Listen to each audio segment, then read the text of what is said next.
राधा स्वामी जी। बाणी बाणी गुरु नानक देव जी महाराज।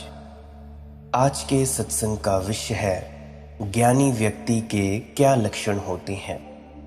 कैसा होता है कोई ज्ञानी व्यक्ति जो हमें असल ज्ञान के बारे में बताए, जो हमारा गुरु हो सके।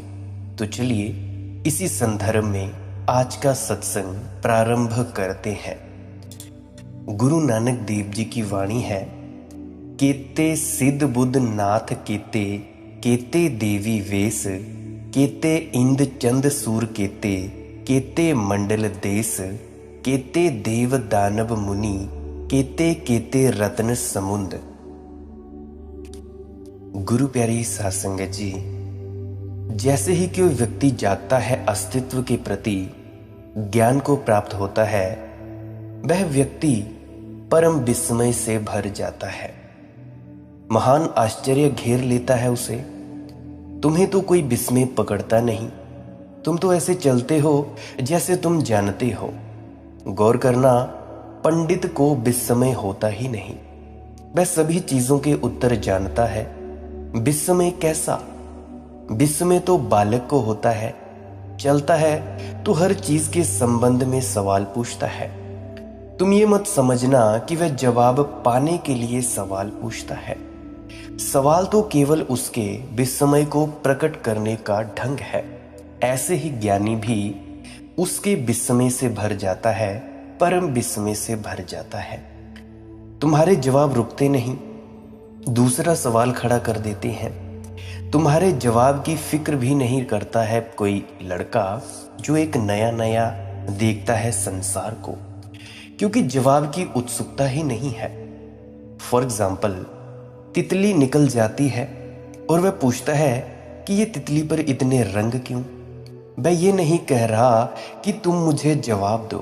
उसी तरह ज्ञानी भी नहीं कहता कि परमात्मा मुझे जवाब दे, वरन उसके सभी प्रश्न गिर जाते हैं।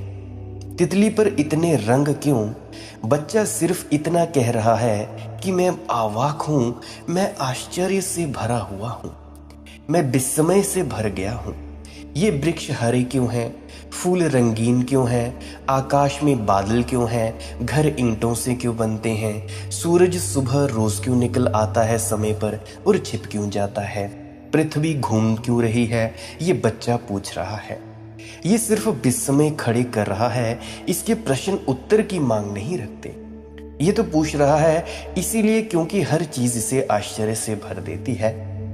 ध्यान रखना, पंडित कोई नहीं पूछता प्रश्न, क्योंकि उसके पास सभी चीजों के उत्तर हैं। पंडित का अर्थ है जिनके पास प्रश्न है ही नहीं, उत्तर हैं। और ज्ञानी का अर्थ है जिसके पास प्रश्न है और उत्तर नहीं है। इसे थोड़ा ख्याल से समझ लेना, ये बड़ा ही इंपॉर्टेंट पॉइंट है। ज्ञानी बच्चों जैसा आवाक रह जाता है, और भी ज्यादा आवाक, क्योंकि बच्चे क्या तितली देख सकते हैं, फूल देख सकते हैं, ज्ञानी देखता है पूरे अस्तित्व को। बच्चों की नजर कितनी दूर जाती है, ज्ञानी की नजर जाती है आर पार, और वह जो देखता है वह उसे विस्मय विमुग्ध कर देता है। गुरु नानक देव जी के वचन हैं, कहते हैं कितने पवन, कितने पानी, कितने अग्नि के देवता, कितने कृष्ण, कितने महेश, कितने ब्रह्मा, कितनी उसकी रचनाएं, कितने रंग रूप वेश, कितनी कर्म भूमियां, कितने सुमेरु पर्वत, कितने ध्रुव, कितने उपदेश, कितने इंद्र चंद्र सूर्य, कितने मंडल, कितने देश, कितने ही सिद्ध, कितने ही बुद्ध, कितने ही नाथ, कितने ही देवियों के देश, कितने ही देवता, कितने ही दानव, कितने ही मुनि, कितने ही रत्न, कितने समुद्र, कितनी योनियां, कितनी वाणियां, कितने बादशाह, कितने बादशाहों के बादशाह, शहंशाह, कितनी ही सुरतियां, कितने ही सेवक। गुरु नानक देव जी कहते हैं इनका कोई अंत नहीं है, वे अनंत हैं। ये विस्मय बोध है। गुरु नानक देव जी कहते हैं इसका उत्तर मेरे पास नहीं है। ये ज्ञानी का लक्षण है। इसे तुम्हें थोड़ा उल्ट लगेगा समझना, क्योंकि आप लोग सोचोगे ज्ञानी का लक्षण तब समझोगे जब तुम्हें गुरु नानक देव जी उत्तर दे। तुम तो लौट ही गए होते गुरु नानक देव जी के पास से कि इसको कुछ आता जाता नहीं, कितने कितने का क्या राग लगा रखा है, कुछ उत्तर दो। तुम पूछने आए हो क्यों है, और वे गिना रहे हैं कितने हैं। तुम उत्तर चाहते हो, तुम जानकारी चाहते हो, क्योंकि जानकारी के तुम मालिक हो सकते हो, विस्मय के तुम मालिक नहीं हो सकते हो। आश्चर्य से तो तुम भर जाओगी, आश्चर्य तो तुम्हारा मालिक हो जाएगा, आश्चर्य में तुम घिर जाओगे, आश्चर्य तुम्हें डुबो लेगा, आश्चर्य में तुम बचोगे नहीं बचोगे, मिट जाओगे। उत्तर चाहते हो तुम, क्योंकि उत्तर तो तुम अपनी मुट्ठी में रख सकते हो, उत्तर का तुम उपयोग कर सकते हो, उत्तर से तुम दूसरों को हरा सकते हो, पराजित कर सकते हो, उत्तर से तुम दूसरों के प्रश्न चुप कर सकते हो, उत्तर से तुम्हारी अकड़ बढ़ेगी। लोग ज्ञान की खोज में नहीं हैं, लोग उत्तरों की खोज में हैं। लोग चाहते हैं कि सब उत्तर हमें पता चल जाएं तो हम ज्ञानी हो जाएं, और ध्यान रखना, ज्ञानी उत्तरों की खोज से होता ही नहीं कोई कभी। ज्ञानी तो प्रश्न में गहरे उतरने से होता है, और जितना ही कोई प्रश्न में गहरा उतरता है उतने ही विस्मय के द्वार उनके लिए खुलते जाते हैं। एक द्वार तुम प्रवेश करते हो और 1000 द्वार खुल जाते हैं। गुरु नानक देव जी उसी विस्मय की बात करते हैं। गुरु नानक देव जी तो ग्रामीण हैं, गांव के बेपढ़े लिखे आदमी हैं, इसीलिए उनकी भाषा की चिंता मत करना। मगर ग्रामीण भी जब उस विस्मय के जगत में जाता है तो मुखर हो जाता है। इतने विस्मय वे यही कह रहे हैं, केते पवन पानी बसंतर, केते कान महेश। कितने कृष्ण जब तुम्हें दिखाई पड़ेगा तब तुम पाओगे कितनी बांसुरियां बज रही हैं, कितनी गोपियां रास रचा रही हैं। अनंत है ये अस्तित्व, तुम्हारी पृथ्वी पर ये सीमित नहीं है, और तुम तो इस अकड़ में भरे हो कि शायद ये तुम पर ही सीमित है। तुम तो सोचते हो शायद सारा नाच तुम्हारे लिए ही चल रहा है। ऐसा हुआ कि एक ट्रेन में एक देहाती पकड़ लिया गया बिना टिकट के, और वह जो टिकट चेकर था वह बड़ा अड़ियल घोड़ा था। बहुत गिड़गिड़ाया ग्रामीण, मुझ पर कुछ है नहीं, अपनी पोटली खोलकर बता दी। तब टिकट चेकर ने वहीं चेन खींच दी बीच जंगल में और कहा, फिर तुम यहीं उतर जाओ। उसने बहुत हाथ पैर जोड़े कि मुझे स्टेशन पर उतार देना, आगे जो भी स्टेशन आए उतार देना, यहाँ बीच जंगल में तो मत उतारो। लेकिन वह अड़ियल था, उसने कहा उतरना ही पड़ेगा। अपनी पोटली संभाल कर कंधे पर रखकर ग्रामीण उतर गया और जिस तरफ ट्रेन को जाना था उसी पटरी पर चलने लगा। ड्राइवर ने देखा कि एक आदमी पोटली लिए और पटरी पर ही चला जा रहा है तो वह सीटियां बजाने लगा। ग्रामीण ने पीछे लौटकर जोर से कहा, अब कितनी ही सीटियां बजाओ, मैं चढ़ूंगा नहीं, पहले ही क्यों उतारा था, ये तो भाई तुम्हारी गलती है। ग्रामीण सोच रहा है कि शायद सीटियां उसे चढ़ाने के लिए बजाई जा रही हैं, सीटियां हटने के लिए बजाई जा रही हैं। ग्रामीण सोच रहा है कि चढ़ने के लिए बजाई जा रही हैं। तुम हटो, लेकिन तुम सोच रहे हो कि जमे रहो और चढ़ जाओ। तुम मिटो, इसीलिए सीटियां बजाई जा रही हैं। तुम मार्ग में ना आओ, इसीलिए सीटियां बजाई जा रही हैं। लेकिन हर आदमी यही सोचता है कि सभी गीत उसके लिए चल रहे हैं। हर आदमी सोचता है मैं केंद्र हूं और पूरा अस्तित्व मेरे आसपास घूम रहा है। इसीलिए तो पुराने दिनों में लोगों को पसंद था कि पृथ्वी केंद्र है और सूरज आसपास घूम रहा है। बर्नौट शो के पीछे एक मजाक किया और उसने कहा कि मैं एक सिद्धांत मान नहीं सकता कि पृथ्वी सूरज का चक्कर लगाती है। मान ही नहीं सकता, ये सिद्धांत गलत है। किसी ने सभा में खड़े होकर पूछा कि 20वीं सदी में छोटे छोटे बच्चे भी जानते हैं कि पृथ्वी चक्कर लगा रही है सूरज के चारों तरफ, और आपके पास क्या प्रमाण है? विज्ञान ने ये सिद्ध कर दिया है। उसने तो सिद्ध करना ही था। बर्नौट शो ने कहा, प्रमाण की कौन फिक्र करता है? प्रमाण यह है कि बर्नौट शो जहां रहता है वह पृथ्वी किसी चीज से टकरा नहीं सकती, सूरज ही चक्कर लगा रहा है। वह मजाक हम सभी के अहंकार की तरफ कर रहा है। तुम भी मान नहीं पाते कि तुम्हारी पृथ्वी और चक्कर लगा सकती है? इसीलिए आदमी ने बड़ा उपद्रव मचाया, चर्चों ने बड़ा विरोध किया, पादरी बड़े खिलाफ हुए, पोपों ने बड़ा इनकार किया कि नहीं, ये सिद्धांत हम मान नहीं सकते। गैलीलियो से कहा कि क्षमा मांगो। गैलीलियो की क्षमा भी बड़ी अद्भुत है। उसने क्षमा मांगी। वह बड़ा होशियार आदमी था, वह सच्चा आदमी था और शहीद होने की व्यर्थ उसे कोई चिंता नहीं थी। ना शहीद होना चाहता था और ना डरता था कि शहीद हो जाऊं तो कोई हर्जा है। उसने कहा, अगर आप कहते हैं तो मैं कह देता हूं कि पृथ्वी चक्कर नहीं लगाती, सूरज ही पृथ्वी का चक्कर लगाता है, लेकिन मेरे कहने से कुछ भी ना होगा। चक्कर तो पृथ्वी ही सूरज का लगाती है, मेरे कहने से क्या होने वाला है, इससे क्या?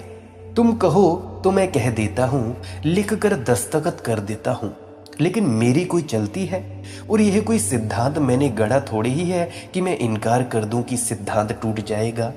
ऐसा हो रहा है, इसमें 1000 गैलीलियो भी कह दें कि नहीं हो रहा तो कोई फर्क ना पड़ेगा। कारण यही था कि आदमी ने सदा यही सोचा था, और क्रिश्चियनिटी इस संबंध में हिंदू विचार से बहुत दृढ़ है। हिंदुओं की बड़ी पुरानी धारणा यही है कि अनंत पृथ्वियां हैं, कोई हमारी पृथ्वी ने ठेका नहीं ले रखा है। अब तो विज्ञान भी कहता है कि कम से कम 50,000 से 60,000 पृथ्वियां हैं जिन पर जीवन की संभावना है। पर हिंदू सदा से कहते रहे हैं अनंत पृथ्वियां हैं, अनंत योनियां हैं, और यही सब कुछ समाप्त नहीं हो जाता है। ये पृथ्वी तो ना कुछ है, सूरज इससे 60,000 गुना बड़ा है, और सूरज और दूसरे सूरजों के सामने ना कुछ है, उससे करोड़ों करोड़ों गुने बड़े सूरज हैं। अब तो विज्ञान भी स्वीकृति देता है कि हमारा सूरज बड़ा मीडियोकर है, बहुत मध्यम वर्गीय है, कोई बहुत बड़ा सूरज नहीं है। तो हमारी पृथ्वी की क्या गणना?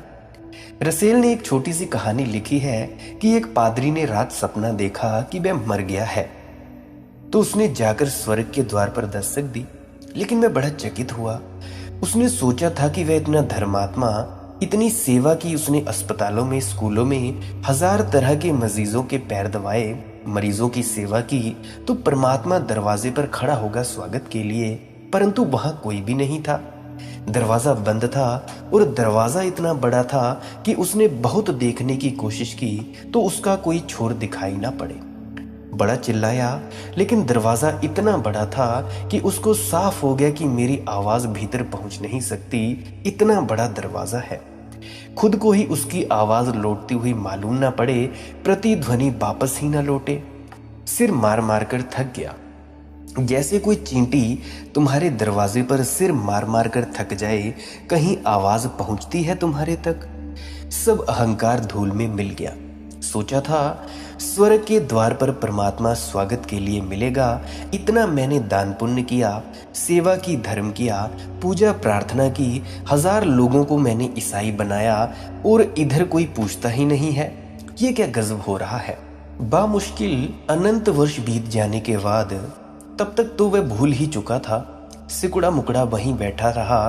दरवाजा खुला और 1000 आंख वाला आदमी बड़े गौर से उसे देखने लगा, जैसे कोई दूरबीन से किसी कीड़े मकोड़े को देखे। वह और भी सिकुड़ गया। उसने समझा कि यही परमात्मा है, और कहा कि हे परमात्मा, इतने जोर से मत देखो, और आंखें तुम्हारी मुझे डराती हैं, क्योंकि एक एक आंख सूरज की भांति थी, देखना मुश्किल था। वह आदमी हंसा और उसने कहा, मैं परमात्मा नहीं, यहाँ का पहरेदार हूं, और तुम यहाँ क्या कर रहे हो? उसकी तो हिम्मत ही टूट गई। यह पहरेदार है? वह तो समझा कि परमात्मा है। अब परमात्मा का सामना करना तो मुश्किल ही मामला है।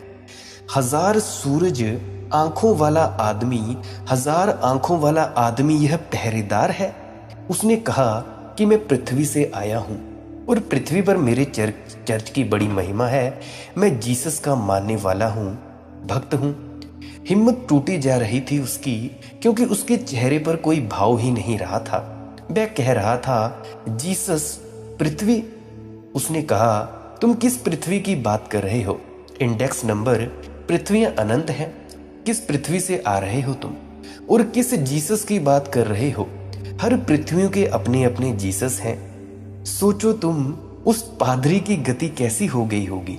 उसने कहा कि मैं उसी जीसस की बात कर रहा हूं जो इकलौता बेटा है परमात्मा का। उसने कहा कि तुम पागल हुए हो, सभी पृथ्वी पर ऐसे अनंत जीसस पैदा होते हैं और उनके भक्त सभी जगह ऐसा दावा करते हैं, लेकिन हिसाब मिल जाएगा, तुम पहले नंबर बताओ। उसने कहा हम तो कभी सोचे ही नहीं नंबर, हम तो समझते रहे कि पृथ्वी एक ही है। तो तुम अपने सूरज का नंबर बताओ, तुम किस सौरमंडल से आ रहे हो। उसने कहा कि हम तो एक ही सूरज को जानते रहे हैं। उसने कहा बड़ी कठिनाई है, लेकिन फिर भी तुम रुको, खोजबीन करने से पता चल सकेगा। फिर कहते हैं अनंत काल बीत गया, वह आदमी लौटा ही नहीं, क्योंकि खोजबीन कोई छोटी है, वह पता लगाएगा, जाकर लाइब्रेरियन को मिलेगा, इंडेक्स नंबर खोजेगा, और इसको कुछ भी पता नहीं यह आदमी आया है। पर इसकी आशा तो धूमिल हो गई कि अब यहाँ कुछ प्रवेश वगैरह, स्वागत बैंड बाजा जो उसने सब सोच रखा था, जो परमात्मा के बिल्कुल बगल में बैठूंगा, सब जा चुका। इसी घबराहट में और पसीने से बहता हुआ उसकी नींद खुली। सपना था यह तो, पर उस दिन के बाद उसकी हिम्मत टूट गई और यह सपना सच है। इसी सपने की सच्चाई की बात गुरु नानक देव जी बात कर रहे हैं। मैं कहता हूं यह सच ही होना चाहिए। पता नहीं सच है कि नहीं, पर मैं कहता हूं कि होना ही चाहिए। गुरु नानक देव जी कहते हैं कितने पावन, कितने पानी, कितनी अग्नियां, कितने अनेक देवता, कितने कृष्ण, कितने महेश। अगर गुरु नानक देव जी से पूछा होता उस पादरी में, तो वे कहते कितने जीसस, कितने कृष्ण, कितने महेश, कितने ब्रह्मा, कितनी रचनाएं। गुरु नानक देव जी कहते हैं इसका अंत नहीं है, ये तो अनंत है। कहते हैं केतिया सुरती सेवक केते, नानक अंत ना अंत। गुरु नानक देव जी सिर्फ अपने विस्मय को प्रकट कर रहे हैं। इसी विस्मय से लज्जा पैदा होगी, दावे मिट जाएंगे। क्या दावा करोगे? बड़ी प्रसिद्ध घटना है। एक अमीर आदमी, बहुत अमीर आदमी, यूनान का सबसे बड़ा अमीर आदमी सुकरात से मिलने गया। वह बड़ी अकड़ था, उसके पास अकड़ थी, स्वाभाविक थी उसकी अकड़ तो। जिनके पास कुछ नहीं है वे अकड़ते हैं, उसके पास तो बहुत कुछ था। एथेंस में वह सबसे बड़ा अमीर था। सुकरात ने जैसे कुछ ध्यान ही नहीं दिया तो उसने कहा जानते हो मैं कौन हूं? सुकरात ने कहा बैठो, समझने की कोशिश करें। उसने सारी दुनिया का नक्शा सामने रखवा लिया और उस अमीर से कहा एथेंस कहाँ है? तो एथेंस तो एक बिंदु है दुनिया के नक्शे पर। अमीर ने खोजबीन करके एथेंस के बिंदु पर उंगली रखी और कहा यह रहा एथेंस। इस एथेंस में तुम्हारा महल कहाँ है? वह तो बिंदु ही था, उसमें महल कहाँ बताए? उसने कहा इसमें कहाँ महल बताऊं? सुकरात ने कहा इस महल में तुम कहाँ हो? तो ये नक्शा केवल पृथ्वी का है। अनंत पृथ्वियां हैं, अनंत सूर्य हैं, तुम हो कौन? कहते हैं जब वह जाने लगा तो सुकरात ने वह नक्शा उसे भेंट कर दिया कि इसे सदा अपने पास रखना, और जब भी अकड़ तुम्हें पकड़े कि मैं कौन हूं, नक्शा खोलकर देख लेना, कहाँ एथेंस, कहाँ मेरा महल, मैं कौन हूं, अपने से पूछ लेना। गौर फरमाएं, हम ना कुछ हैं, सब कुछ होने की अकड़ हमें पकड़े है। वही हमारा दुख है, वही हमारा नरक है। जिस दिन तुम जागोगे और देखोगे चारों तरफ, क्या कह सकोगे कौन हो तुम? तुम खोते जाओगे, खोते जाओगे।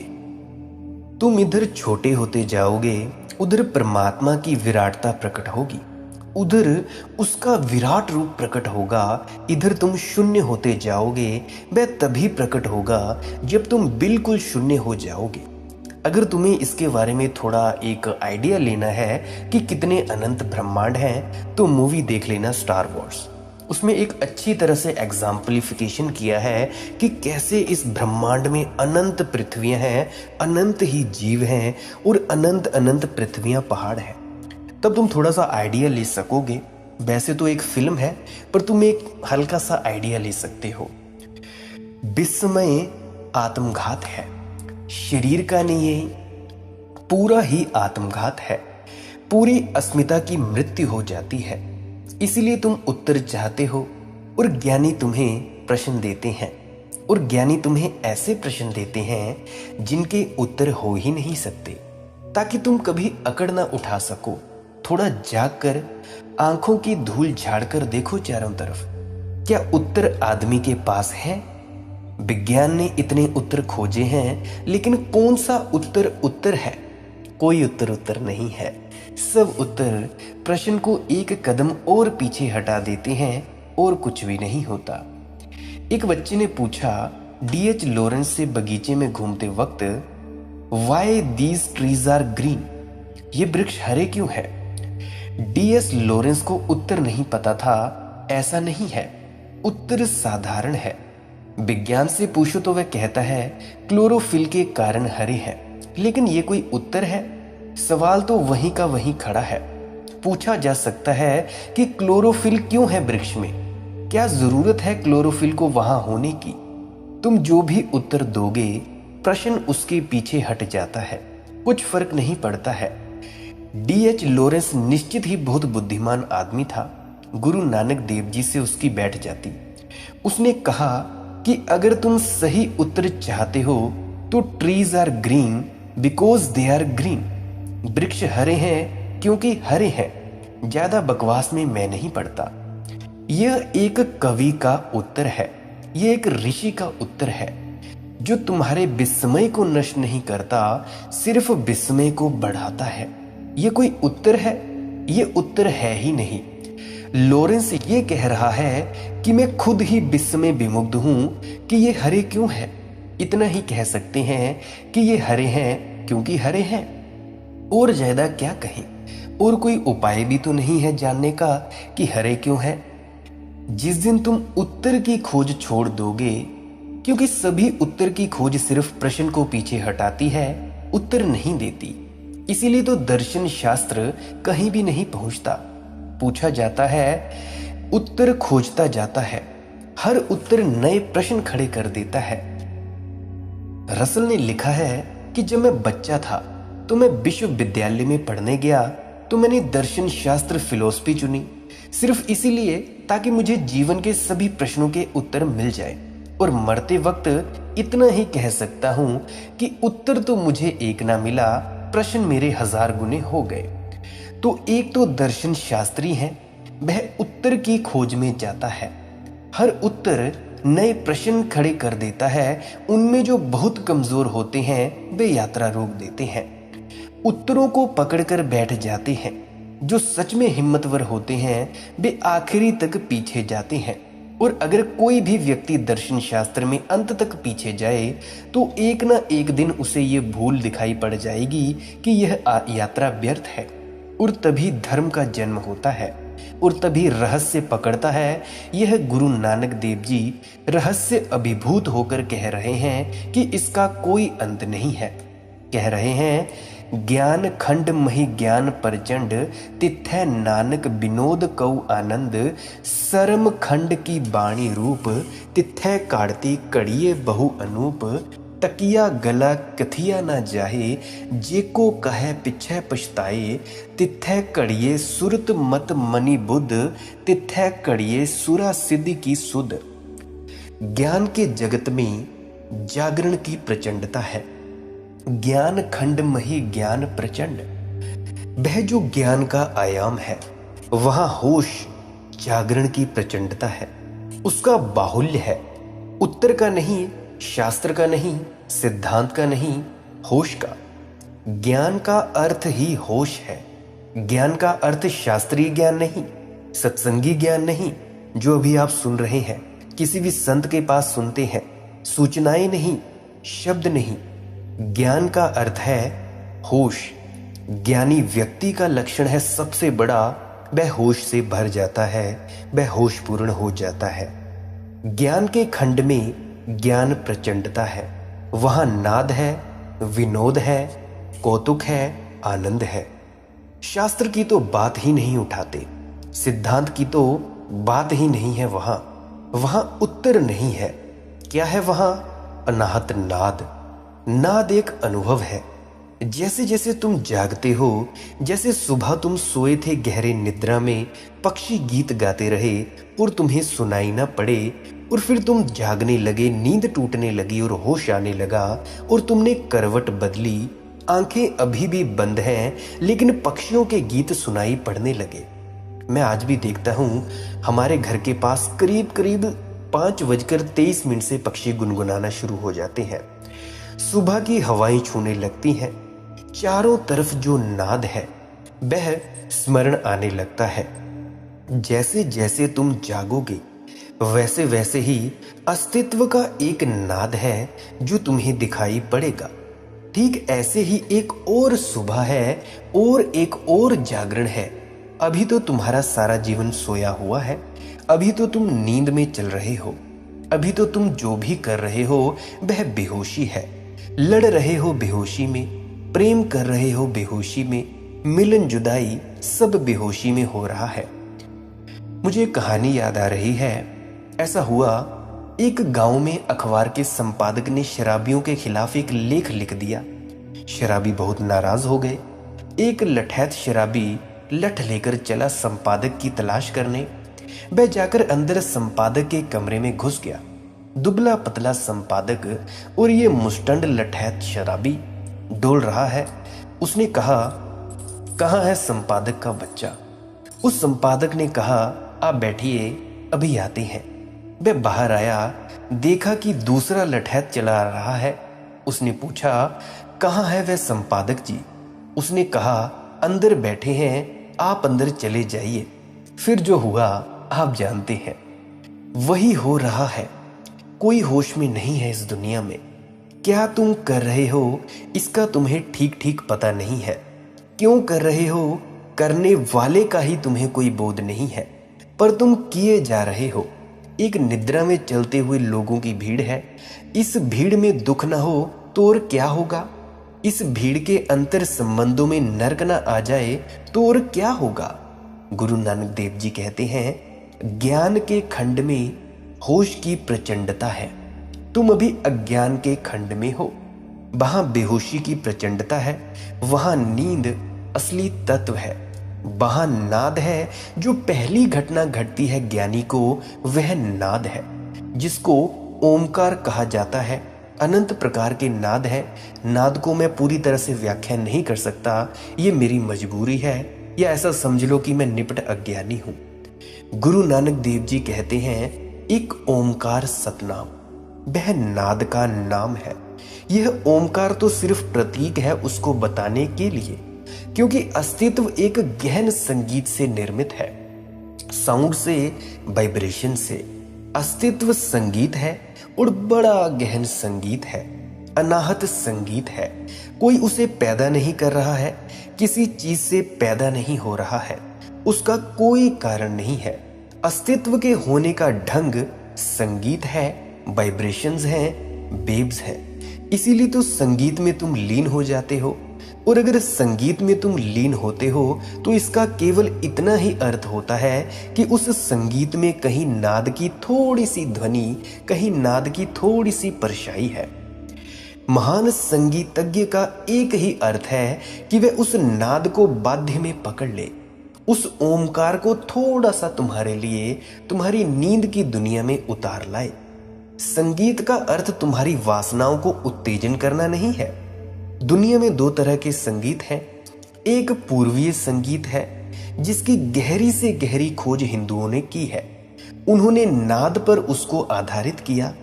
जब संगीत नाद की तरफ ले जाता है तो संगीत को सुनते सुनते ध्यान निर्मित होने लगता है। और फर्क समझ लेना, ध्यान का अर्थ है तुम ज्यादा जागने लगोगे, तुम परिपूर्ण होश से भर जाओगे। जैसे एक दिया अचानक भीतर जल जाए। तुमने सुना है कि संगीतज्ञ अपने संगीत से बुझे दिए जला सकता है। तुम बाहर के दियों का ख्याल मत करना, बाहर के दियों से इसका कुछ लेना देना नहीं है। तुम बुझे हुए दिए हो तुम। और अगर संगीतज्ञ खुद भी समाधिस्थ है तो ही, क्योंकि वह समाधिस्थ हो तो ही ओमकार की ध्वनि को संगीत में पिरो सकेगा और तुम्हारे जगत में ला पाएगा। थोड़ी सी ही झलक ले आए, एक बूंद ले आए उस अमृत की तो तुम पाओगे कि तुम जाग गए हो, तुम होश से भर गए हो, तुम्हारी नींद से किसी ने तुम्हें झकझोर दिया है और ये संगीत ध्यान बन जाएगा। फिर एक दूसरा संगीत है ठीक इसके विपरीत, जो सुलाता है, जो तुम्हें और तंद्रा में ले जाता है। उस संगीत को सुनकर तुम्हारी वासना जगेगी। इस्लाम ने उसी संगीत के कारण संगीत को वर्जित कर दिया, क्योंकि इस्लाम को पता ही नहीं था हिंदुओं ने एक और संगीत खोज लिया है जो सहस्त्रार से संबंधित है। दो संगीत है, एक तो काम वासना से संबंधित है और एक संगीत है जो सहस्त्रार से संबंधित है। सहस्त्रार से संबंधित संगीत तो नाद है, काम वासना से संबंधित संगीत तो केवल वासना को फुसलाना है। इस्लाम को वही पता था, जहां इस्लाम पैदा हुआ वहां एक ही संगीत का बोध था कि संगीत लोगों को वासना में ले जाता है, काम वासना में ले जाता है, राग रंग में ले जाता है। इसलिए इस्लाम ने तो बिल्कुल इनकार ही कर दिया कि संगीत को जगह ही नहीं है। मस्जिद के सामने बैंड बाजा तक मत बजाना। और ये भी ठीक है, क्योंकि दुनिया में चल रहा 99% संगीत जो ऐसा ही है, जो तुम्हें मंदिर में नहीं ले जा सकता, मंदिर से दूर ले जाएगा। पश्चिम में संगीत की हजारों नई धाराएं हैं, कोई पॉप है, हिप हॉप है, अलग अलग प्रकार का म्यूजिक है, वे सब की सब विकृत है। उस संगीत में तुम अपना होश खो दोगे, वह शराब जैसा है, उससे तुम जागोगे नहीं, तुम उससे और वासना में लीन हो जाओगे। वैश्या उस संगीत का उपयोग करती हैं, संतों ने भी उस संगीत का उपयोग किया है। संगीत वही है, लेकिन वही व्यक्ति उसको नाद बना सकता है जिसको नाद का अनुभव हुआ हो। गुरु नानक देव जी तो संगीतज्ञ हैं, वे तो बोलते नहीं गाते हैं, वे तो उत्तर भी देते हैं तो गीत गाकर देते हैं। और ये भी गीत कोई बनाए हुए गीत नहीं है, ये सहज है। किसी ने कुछ पूछा और गुरु नानक देव जी मर्दाना को इशारा करेंगे और वह बजाने लगता है। गुरु नानक देव जी गीत गाते हैं, गाकर ही उन्होंने कहा है, क्योंकि पूरा अस्तित्व गीत की भाषा को समझता है। और जब कोई व्यक्ति खुद समाधिस्थ हो तो उसके संगीत में नाद उतर आता है। नाद का क्या अर्थ है? नाद का अर्थ है वह परम ध्वनि जो अस्तित्व में चुपचाप पैदा हो रही है। जैसे कभी रात के सन्नाटे में तुम्हें सुनाई पड़ता है सन्नाटे की आवाज, ठीक वैसा ही 24 घंटे एक नाद चल रहा है, एक रिदम अस्तित्व का है। जब कुछ भी नहीं हो रहा है तब भी वह चल रहा है, पर उसके लिए तुम्हें बड़ा शांत हो जाना पड़े, तब तुम समझ पाओगे।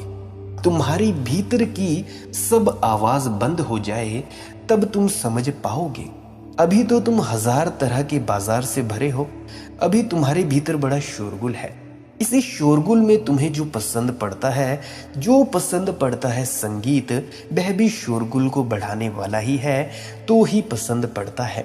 वह भी अराजक हो, उपद्रवी हो, तुम्हारी विक्षिप्तता को प्रकट करता हो, तो ही पता चलता है। इस संगीत के बारे में, अनाहत नाद के संगीत के बारे में हम कल की वीडियो में चर्चा करेंगे। अगर कोई प्रश्न हो टेलीग्राम पे पूछ सकते हैं, मालिक की मौत सत्संग सर्च कर लेना, तो वहाँ पे आप पूछ सकते हैं। वहाँ पे मेरा फ़ोन नंबर भी होगा, तो वहाँ पे भी कॉल करके पूछ सकते हैं।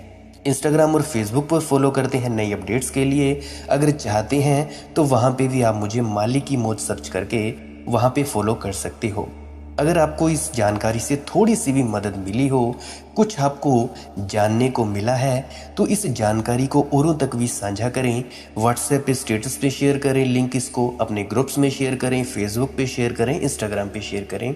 मेरी विनती है, जहाँ भी बन पड़े वहाँ पे इसको शेयर ज़रूर करें। मेरी यही विनम्र प्रार्थना है। आप इतने अंत तक सुनते हो, आपका मैं बहुत बहुत धन्यवाद करता हूँ। अंत में आपके भीतर बैठे परमात्मा को प्रणाम करता हूँ। मेरा प्रणाम स्वीकार करें। राधा स्वामी जी।